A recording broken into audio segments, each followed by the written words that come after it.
berpuasa pada bulan Ramadan, kemudian cara untuk mengeluarkan harta, menggunakan harta, kemudian haji. Sedangkan 4 penjuru neraka semua dipenuhi dengan kesenangan-kesenangan hawa nafsu. Terus ikuti keinginan hawa nafsu. Allah Subhanahu wa taala telah mudahkan jalan menuju neraka dengan amal-amal, dengan perkara-perkara yang menyenangkan hawa nafsu.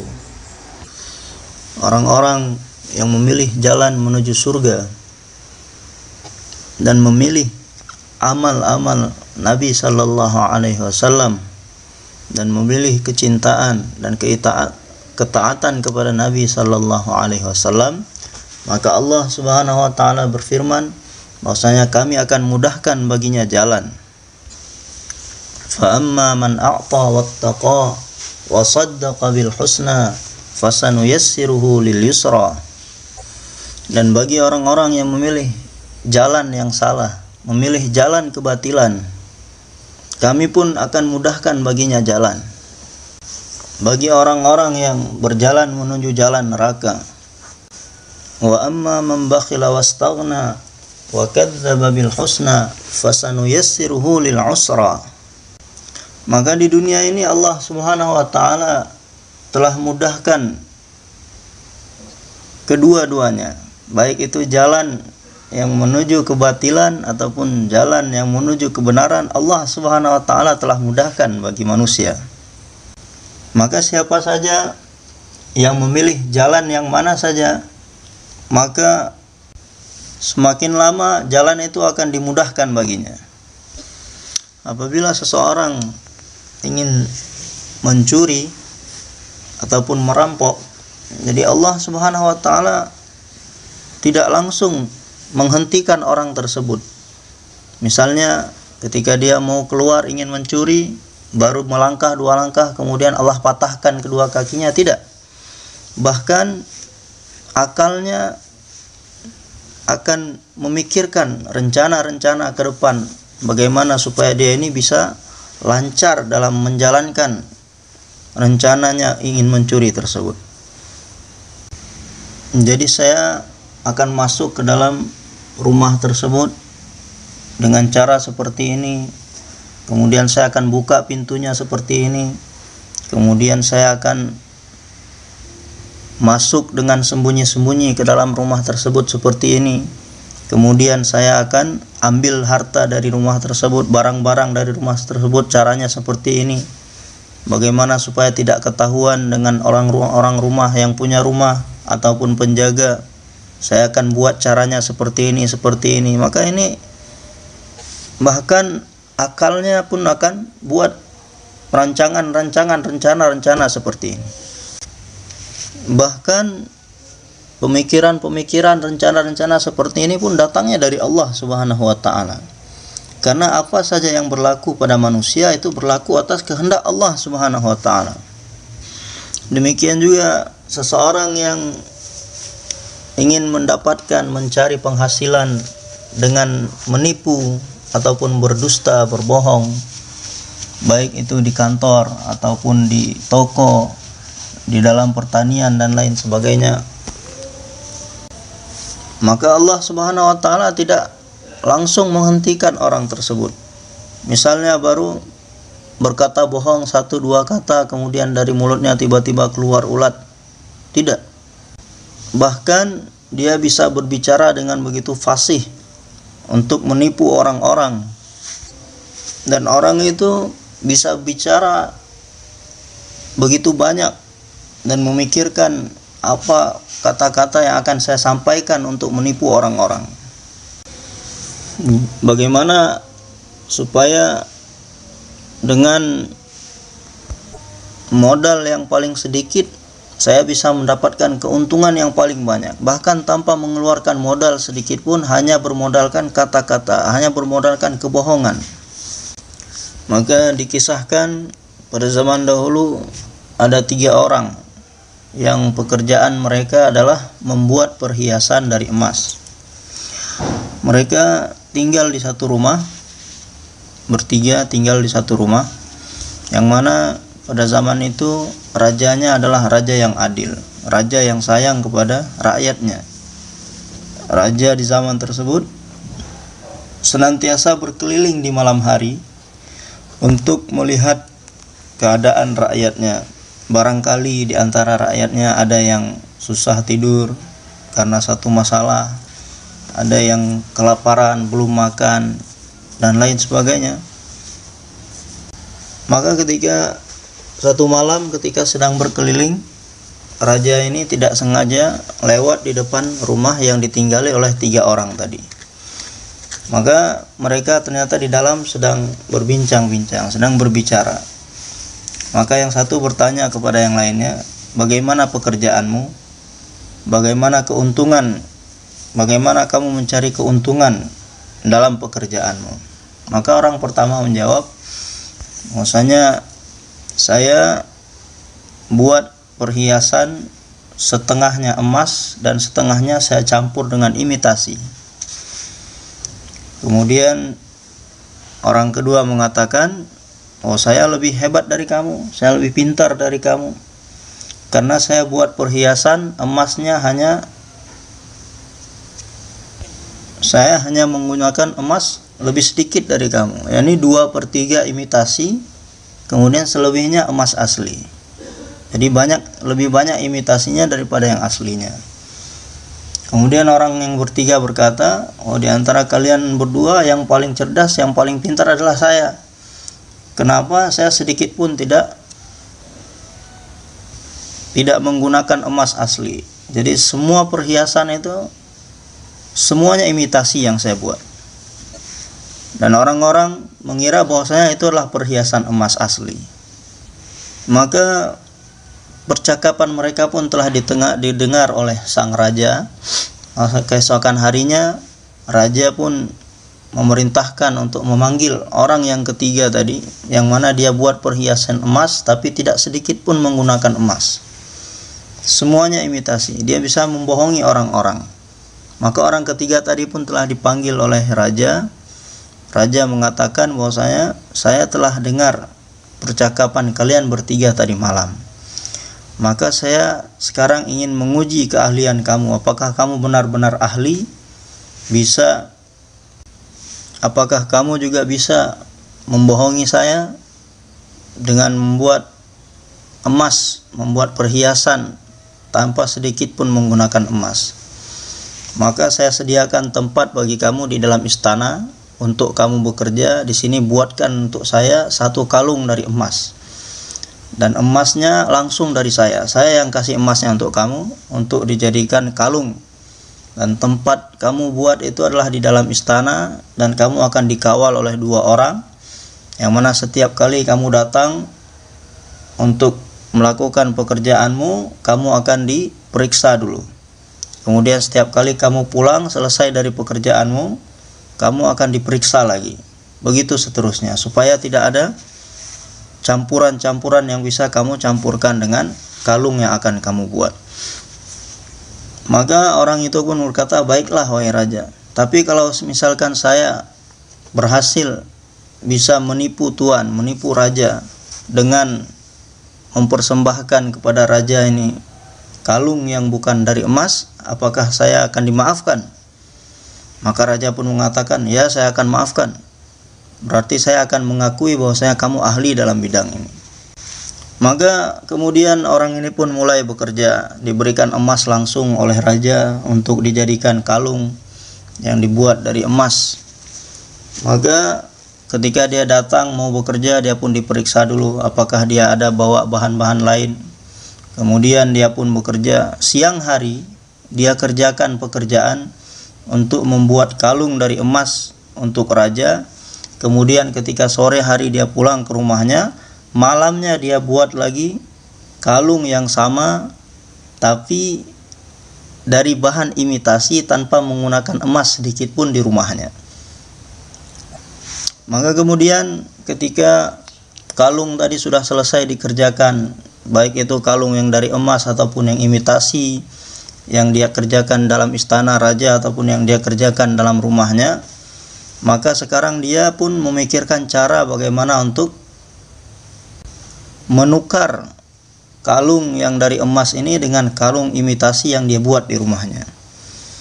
Maka dia pun mengatakan kepada istrinya, besok ketika saya akan menyerahkan kalung emas ini kepada raja, kamu lewat di depan istana, kamu bawa dahi dalam satu wadah yang besar, dalam satu kendi, kamu lewat di sana berpura-pura menjadi seorang penjual dahi.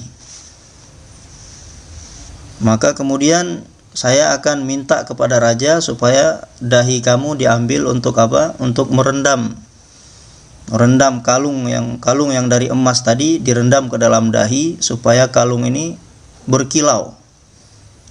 Maka kemudian nanti kamu pura-pura menolak. Kenapa? Karena nanti dahi saya akan rusak, saya mau jual apa, seperti itu. Kemudian kamu akan ditawarkan imbalan, uang. Bahasanya dahi kamu, seberapa banyak dahi kamu, kami akan kasih uang untuk kamu sebagai penggantinya. Maka dengan demikian kamu pun akan menjadi senang. Maka ini rencana seperti ini dia buat dengan istrinya.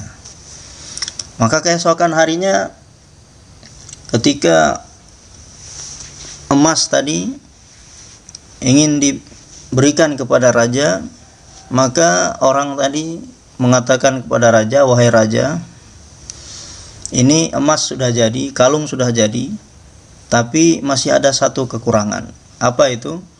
Jadi kalung ini harus direndam dulu di dalam dahi supaya dia ini berkilau. Nah, maka ketika itu pun lewat seorang wanita di depan istana yang sedang membawa dahi di dalam satu wadah yang besar dalam kendi, penjual dahi, wanita penjual dahi, yang mana wanita adalah istri orang tersebut, tapi raja tidak mengetahui. Maka kemudian ketika itu orang-orang pun mencari di sekeliling mereka, ditemuilah wanita tersebut penjual dahi. Maka wanita itu pun telah dipanggil. Raja mengatakan, saya butuh dahi kamu untuk merendam ini kalung emas punya saya supaya dia ini berkilau. Maka perempuan itu mengatakan, tidak bisa wahai raja, nanti dahi saya akan rusak semuanya, saya mau jual apa, saya akan dapat apa. Maka raja pun mengatakan, tenang wahai perempuan, wanita, dahi kamu akan saya ganti dengan emas, akan saya ganti dengan uang, seberapa pun yang kamu minta. Maka wanita pun setuju dan dia pun senang. Maka dahinya pun telah diambil. Ternyata di dalam dahi tersebut orang ini telah menyimpan kalung imitasi yang dibuat di rumah di dalam wadah dahi tersebut. Maka ketika dia memasukkan kalung emas milik raja ke dalam wadah dahi tersebut, dia pun menukar. Yang satu yang asli dimasukkan, kemudian ketika dikeluarkan, dia keluarkan yang imitasi yang ada di dalam wadah dahi tersebut. Maka dia persembahkan kepada raja. Nah, ini raja, silahkan, kalung Anda sudah jadi, sudah bagus dan berkilau, saya persembahkan untuk Anda. Maka raja pun senang mendapatkan kalung emas. Maka setelah itu dia kumpulkan, raja pun mengumpulkan ahli-ahli emas yang ada di istananya untuk memeriksa ini apakah ada campuran di dalam kalung yang saya dapatkan ini, kalung yang dibuatkan orang ini, apakah ada campurannya atau hanya emas saja, hanya emas murni saja. Maka ketika diperiksa oleh ahli-ahli emas di seluruh istana raja ini, ternyata mereka mengatakan ini sama sekali tidak ada emasnya, ini imitasi semua, palsu semua katanya. Wah, bagaimana bisa kejadian seperti itu? Padahal saya suruh buat di dalam istana saya, dikasih pengawal supaya tidak bisa menipu. Gimana caranya dia? Maka raja pun bingung, ini kenapa orang bisa menipu saya seperti itu. Maka raja pun bingung, heran. Kenapa? Karena rakyat ini memiliki ratusan ribu, jutaan akal, jutaan cara. Sedangkan raja ini hanya memiliki satu akal, hanya memiliki satu hati. Yang mana akal ini adalah tempatnya di dalam hati. Dan bagaimana satu akal dan satu hati itu bisa melawan ratusan ribu bahkan jutaan akal rakyatnya. Oleh karena itu, seluruh raja-raja di seluruh dunia mereka merasa kesusahan menghadapi rakyatnya masing-masing. Jadi semakin banyak undang-undang, peraturan yang dibuat untuk rakyat, maka rakyat pun semakin kuat usaha mereka untuk melanggar aturan-aturan, melanggar undang-undang yang dibuat oleh pemerintah. Ada saja jalan untuk melanggar, ada saja jalan untuk menentang undang-undang yang dibuat oleh pemerintah. Maka hadirin yang mulia, bahwasanya jalan menuju jahanam ini adalah jalan-jalan yang dipenuhi dengan kesenangan-kesenangan hawa nafsu. Maka oleh karena itu, hakikat daripada la ilaha illallah, kalimah la ilaha illallah, terserah diterjemahkan bagaimanapun caranya, diterjemahkan dengan cara masing-masing. Akan tetapi hakikat daripada la ilaha adalah saya tidak akan hidup mengikuti keinginan sendiri. Nah, inilah hakikat la ilaha, yaitu saya tidak akan hidup mengikuti keinginan hawa nafsu saya sendiri. Illallah, saya akan hidup sesuai dengan apa yang diinginkan oleh Allah Subhanahu wa taala. Bagaimana yang dikehendaki oleh Allah Subhanahu wa taala. Inilah hakikat kalimah la ilaha illallah. Karena apabila kalimat ini membentuk cahaya keimanan dalam hati seseorang, maka dia akan mengucapkan kalimah ini dengan hakikatnya. Kenapa Abu Jahal tidak mau mengucapkan kalimat ini? Dan Abu Sufyan dulu awal-awal, dan banyak lagi orang-orang kafir lainnya. Kenapa mereka berat ingin mengucapkan kalimat ini?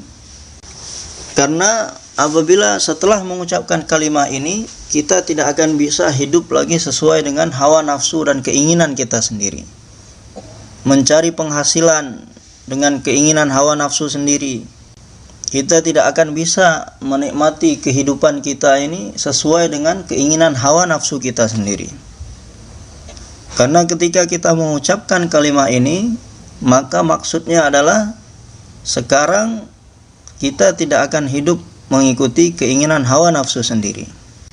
Dan kita harus hidup mengikuti keinginan Allah Subhanahu wa taala.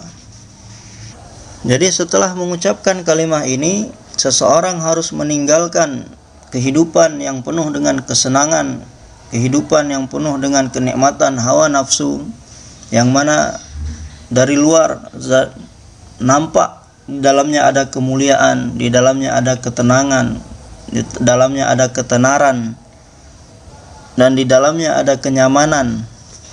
Harus berpindah kepada hidup sesuai mengikuti apa yang dikehendaki oleh Allah Subhanahu wa taala. Yang mana di dalamnya yang nampak adalah kesusahan, yang nampak adalah semuanya adalah hal-hal yang tidak disenangi oleh hawa nafsu. Berpuasa, sholat 5 waktu setiap hari, musim panas, musim dingin tidak boleh ditinggalkan. Kemudian sholat tahajud, kemudian zikir, baca Al-Quran, belajar agama, harus berperang di jalan Allah Subhanahu wa taala, mengangkat pedang. Karena al-jannatu tahta dhillis suyuf. Nabi SAW bersabda bahwasanya surga itu berada di bawah bayangan-bayangan pedang. Dan Allah Subhanahu wa taala berfirman, am hasibtum an tadkhulul jannata walamma ya'tikum mathalul ladzina khalau min qablikum massathumul ba'sa'u wad-dharra wa zulzilu hatta yaqula ar-rasul wal ladzina amanu ma'ahu mata nasrullah ala inna nasrallahi qarib. Apakah kamu mengira kamu akan masuk surga dengan bersenang-senang dengan cara yang mudah? Tidak, kami akan memberikan ujian kepada kalian dengan kemiskinan, dengan kelaparan, dengan kesusahan-kesusahan, sebagaimana yang pernah kami berikan kepada umat-umat sebelum kalian.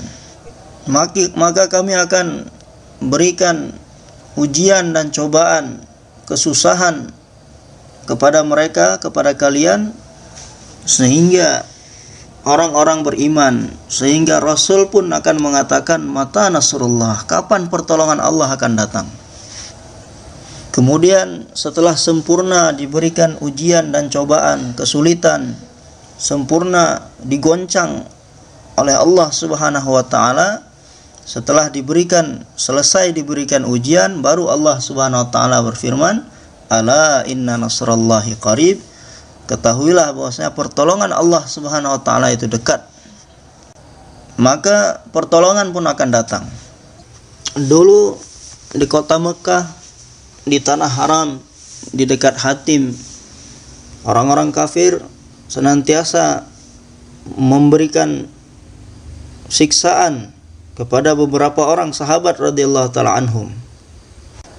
Mereka dipukuli, mereka dicambuk. Sayyidina Bilal, Ammar bin Yasir, Sayyidina Khabbab, Sayyidina Khubaib radhiyallahu anhum, mereka hamba-hamba sahaya yang mana tuan mereka adalah orang-orang kafir yang senantiasa diberikan siksaan. Maka mereka ketika itu sedang duduk berbincang-bincang, dan Abu Bakar Siddiq radhiyallahu taala anhu yang mengganti hamba-hamba sahaya ini untuk dimerdekakan karena iman kepada Allah Subhanahu wa taala. Ketika mereka sedang duduk berbincang-bincang, lewatlah Nabi sallallahu alaihi wasallam di hadapan mereka. Mereka mengatakan, ya Rasulullah, sesungguhnya ujian ini, cobaan ini, musibah dan siksaan yang kami hadapi sudah melampaui batasnya ya Rasulullah. Berdoalah kepada Allah Subhanahu wa taala agar Allah Subhanahu wa taala berikan pertolongan kepada kami, agar Allah Subhanahu wa taala berikan jalan keselamatan untuk kami dari musibah-musibah ini. Seperti di zaman kita sekarang, ada musibah sedikit maka semua berlarian, sibuk berdoa untuk minta dijauhkan daripada musibah. Maka apa jawaban Nabi SAW kepada mereka? Nabi tidak mengatakan, tenang, kalian tidak perlu takut, sekarang saya akan doa di depan Ka'bah, di depan Multazam, sambil memegang penutup Ka'bah. Saya akan berdoa untuk dijauhkan, untuk kalian, supaya dijauhkan daripada musibah-musibah ini. Tidak, beliau tidak menjawab seperti itu. Padahal di situ ada Baitullah dan di situ ada Rasulullah. Jadi orang yang doanya dikabulkan oleh Allah Subhanahu wa taala ada di situ, dan tempat yang di dalamnya Allah Subhanahu wa taala mengabulkan doa-doa juga ada di situ. Akan tetapi beliau tidak berdoa. Bahkan beliau menasehati mereka supaya bersabar atas musibah-musibah yang akan datang yang lebih besar dari ini lagi dalam kehidupan mereka. Jadi apa yang kalian alami sekarang ini belum ada apa-apanya, karena akan datang musibah yang lebih besar dari ini lagi. Hendaknya kalian bersiap siaga dan bersabar untuk menghadapinya. Nabi sallallahu alaihi wasallam bersabda, janganlah kalian gentar dengan apa yang kalian hadapi sekarang. Ketahuilah bahwasanya umat-umat sebelum kalian, berapa banyak musibah-musibah yang mereka hadapi dikarenakan kalimah ini. Bahwasanya dahulu seorang raja yang zalim, seorang raja yang kafir, dia senantiasa memanggil orang-orang yang mengucapkan kalimat ini dan meletakkan gergaji di atas kepala-kepala mereka dan mengatakan kepada mereka, kamu tinggalkan kalimat ini ataupun kamu akan dibelah dua dengan digergaji. Maka orang-orang tersebut karena kuatnya iman mereka, karena kuatnya mereka berpegang kepada kalimat ini, walaupun mereka digergaji, dibelah dua, mereka tidak meninggalkan kalimat ini. Mereka tidak meninggalkan iman kepada kalimat ini. Kemudian beliau pun mengatakan lagi bahwasanya seorang raja yang zalim, raja yang kafir, memanggil orang-orang yang mengucapkan kalimat ini dan meletakkan sisir besi di atas tubuh mereka dan mengatakan kepada mereka bahwasanya saya akan pisahkan kulit kalian dari tubuh kalian dengan sisir besi ini, ataupun kalian tinggalkan kalimat itu. Akan tetapi mereka adalah orang-orang beriman yang kuat dengan keimanannya, sehingga walaupun kulit dan daging mereka dipisahkan dari tubuh mereka, mereka tidak tinggalkan iman, mereka tidak tinggalkan kalimat. Ini dua kisah diceritakan oleh Nabi SAW kepada mereka untuk menyemangati mereka, memberi targhib kepada mereka. Apa yang kamu hadapi sekarang ini tidak ada apa-apanya dibandingkan dengan umat-umat sebelumnya. Apa yang kalian hadapi sekarang ini hanya permulaan saja, yang mana di hadapan kalian nanti masih ada yang lebih besar dari ini lagi yang akan mendatangi kalian.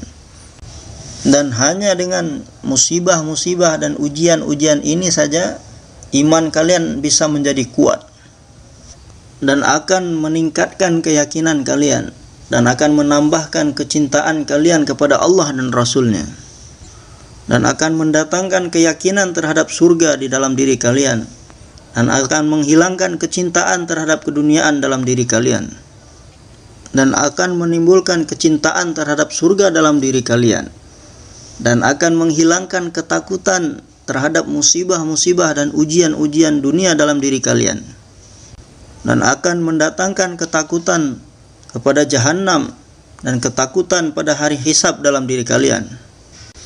Dan beliau sallallahu alaihi wasallam bersabda, walakinnakum tasta'jilun, akan tetapi kalian tergesa-gesa supaya cepat-cepat didatangkan pertolongan Allah Subhanahu wa taala. Seperti keadaan kita orang-orang Islam di zaman sekarang. Bagaimana keadaan kita umat Islam sekarang ini? Sedikit buat usaha agama, kemudian jika disampaikan, dikatakan bahwasanya akan ada musuh yang akan menghadang kalian, akan ada musibah, kesusahan yang akan kalian hadapi, maka semuanya langsung terduduk, langsung pasrah, menunggu sebentar lagi datang pertolongan dari Allah Subhanahu wa taala.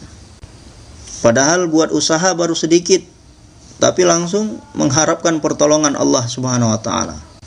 Padahal apa yang difirmankan oleh Allah Subhanahu wa taala untuk orang-orang yang berjalan di jalan ini, wala nabluwannakum bisyai'im minal khaufi wal ju' wa naqsim minal amwali wal anfusi wath thamarat wa basyiris sabirin. Kami akan menguji orang-orang yang berjalan di jalan-jalan kami, orang-orang yang menginginkan kami, dan orang-orang yang mengharapkan, yang mencari surga kami. Pasti kami akan menguji mereka, karena surga ini bukan perkara yang sepele, karena surga bukan perkara yang murah, yang bisa didapatkan dengan mudah. Sedangkan untuk mendapatkan beberapa petak tanah di atas dunia ini, berapa banyak pengorbanan yang harus dibuat. Untuk mendapatkan pemerintahan, berapa banyak pengorbanan. Untuk mendapatkan kekuasaan, padahal semua itu tidak ada apa-apanya, walaupun hanya sebesar biji zarrah saja dibandingkan dengan kehidupan di akhirat, dibandingkan dengan kenikmatan-kenikmatan surga. Untuk mendapatkan perkara-perkara yang sepele, yang tidak ada apa-apanya dibandingkan dengan surga ini, seseorang siap mengorbankan dirinya, mengorbankan waktunya, hartanya, siap bersusah payah, menahan penderitaan, menahan kehinaan, siap untuk menerima kesusahan. Tapi kalau untuk mendapatkan surga, Apakah ada yang bersedia seperti ini? Apakah ada orang yang mau bersusah payah untuk mendapatkan surga sebagaimana dia bersusah payah untuk mendapatkan kekuasaan? Ketika peperangan Uhud, maka 70 orang Islam telah syahid dari kalangan sahabat radhiyallahu anhum. Di antara mereka ada Sayyidina Hamzah radhiyallahu anhu, paman kesayangan Rasulullah sallallahu alaihi wasallam. Beliau pun syahid ketika itu.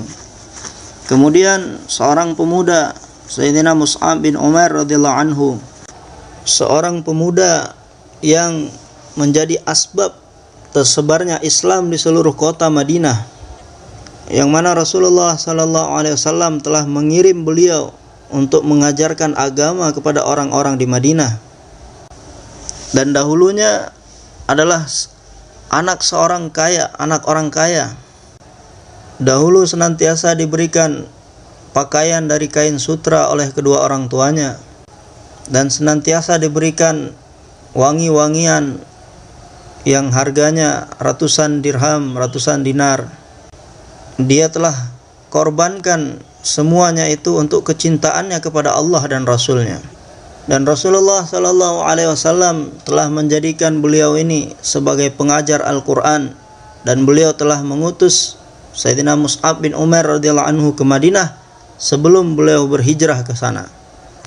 Seorang pemuda yang tidak memiliki harta melebihi 2 helai kain yang dia gunakan untuk menutupi tubuhnya.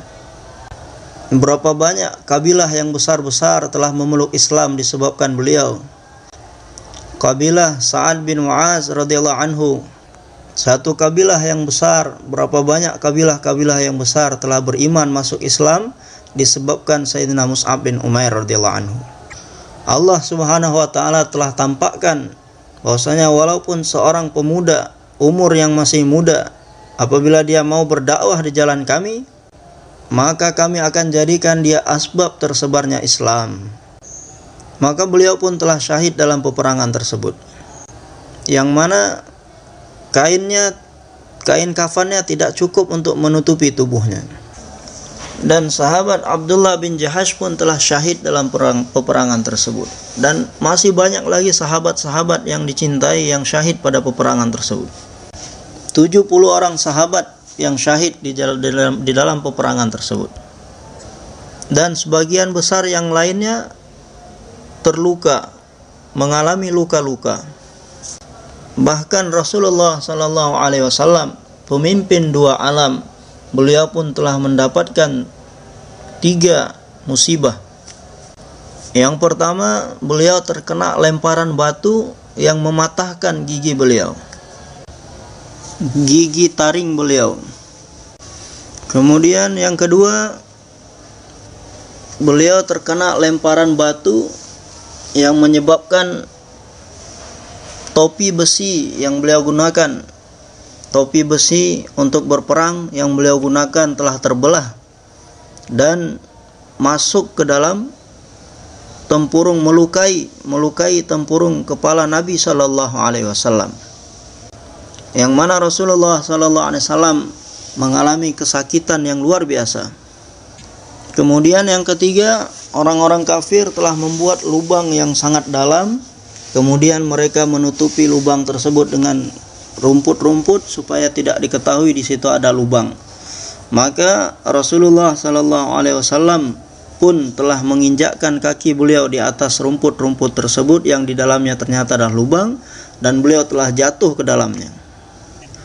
Padahal seorang nabi ini adalah orang yang senantiasa disertai Allah Subhanahu wa taala, senantiasa menyertainya. Tetapi Allah Subhanahu wa taala tampakkan pemandangan ini di hadapan seluruh manusia, bahwasanya seorang nabi giginya bisa patah. Kemudian kepala beliau yang terluka disebabkan topi besi yang beliau pakai karena terbelah tadi. Kemudian beliau juga jatuh ke dalam lubang. Dan 70 orang sahabat, orang-orang Islam pun telah syahid. Sehingga pada sebagian diri orang-orang beriman ketika itu datanglah keraguan di dalam hati mereka, sehingga mereka berkata, ya Allah, kami berperang ini untuk Engkau ya Allah, untuk meninggikan kalimat-Mu, dan kami berperang dengan Rasul-Mu, dengan kekasih-Mu Nabi SAW, dan kami berperang ini untuk menegakkan perkara yang hak. Tapi kenapa setengah kami, sebagian kami telah syahid, meninggal, terkorbankan, kemudian sebagian yang lain luka-luka. Nah, ini yang tersirat di dalam hati sebagian orang-orang beriman, orang-orang Islam ketika itu, sebagaimana yang tersirat di dalam hati-hati orang Islam di zaman kita sekarang. Apalagi mereka-mereka yang tidak mengetahui kudratullah, tidak mengetahui kehendak Allah, tidak mengetahui sunnatullah, sehingga membuat orang-orang saat ini meragukan akan kudratullah, meragukan akan sunnatullah. Maka Allah Subhanahu wa ta'ala pun telah memberikan jawaban atas keraguan mereka ini, yang mana di dalam jawaban tersebut Allah Subhanahu wa ta'ala memberikan pelajaran yang sangat berharga kepada umat ini, dan untuk selamanya sampai hari kiamat pelajaran ini akan diberikan oleh Allah Subhanahu wa ta'ala kepada umat ini. Dengarkan apa sunnatullah di dalamnya. Fala tahinu fi ibtigha'il qaum in takunu ta'lamuna fa innahum ya'lamuna kama ta'lamun wa tarjuna minallahi ma la yarjun. Apa yang terlintas dalam pikiran kalian, bahwasanya kita ini berjuang untuk meninggikan kalimat Allah, untuk membela perkara yang hak. Kita ini berjuang untuk Allah Subhanahu wa ta'ala. Tapi kenapa kita juga masih diberikan kesusahan? Kenapa kita juga masih diberikan kekalahan? Padahal Nabi beserta dengan kita. Padahal kita hanya ingin menyebarkan agama Allah. Tapi kenapa kita masih tetap diberikan ujian, cobaan, musibah, sehingga ada yang syahid mati di antara kita, ada yang terluka di antara kita? Ini yang terlintas di pikiran kalian. Tapi kalian tidak memikirkan seperti ini, bahwasanya ketika peperangan Badar, orang-orang kafir mereka pun telah terluka, mengalami luka-luka di sana, dan 70 orang dari mereka pun telah mati. Nah, hari ini ketika 70 orang syahid dari kalangan kalian, maka kalian mulai memikirkan hal-hal seperti itu. Tapi apakah kalian pernah memikirkan ketika 70 orang mereka terbunuh dalam peperangan Badar? Apakah kalian pernah memikirkan hal seperti ini? Padahal jika kalian syahid di jalan Allah Subhanahu wa ta'ala, maka kalian akan masuk surga. Sedangkan orang-orang kafir, mereka terluka, mereka terbunuh adalah untuk perkara dunia. Mereka tidak akan dapatkan apa-apa pun di akhirat nanti. Jika orang-orang kafir mereka bisa mau berkorban untuk mendapatkan keduniaan dan tidak mendapatkan apa-apa di akhirat, mereka rela terbunuh, mereka rela terluka. Apakah kamu tidak rela terluka dan terbunuh untuk mendapatkan surga? Nah, jadi Allah Subhanahu wa ta'ala memberikan pelajaran yang sangat berharga kepada umat ini, bahwasanya surga itu bukanlah perkara yang murah, dan surga itu bukanlah perkara yang mudah untuk didapatkan.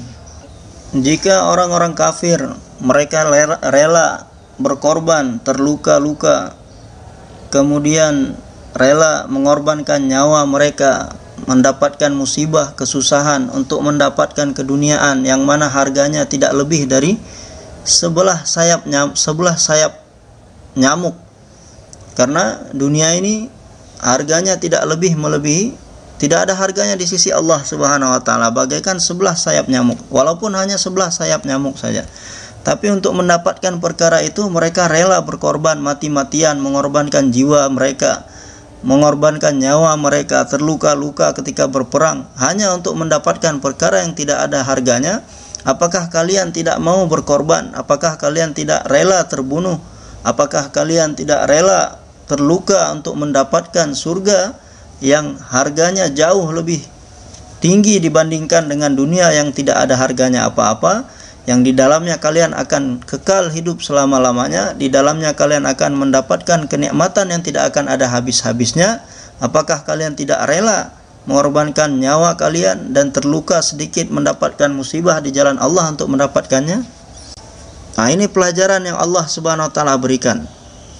Maka hadirin yang dirahmati Allah Subhanahu wa taala, dakwah ini juga akan memberikan tarbiyah kepada kita. Di dalam dakwah ini Allah Subhanahu wa taala akan memberikan tarbiyah kepada kita dan akan mengeluarkan keduniaan dari dalam hati kita dan akan membawa kita kepada surga. Allah Subhanahu wa taala akan angkat kita dari makhluk-makhluk. Kemudian Allah Subhanahu wa taala akan mengangkat kita hanya kepada Allah Subhanahu wa taala.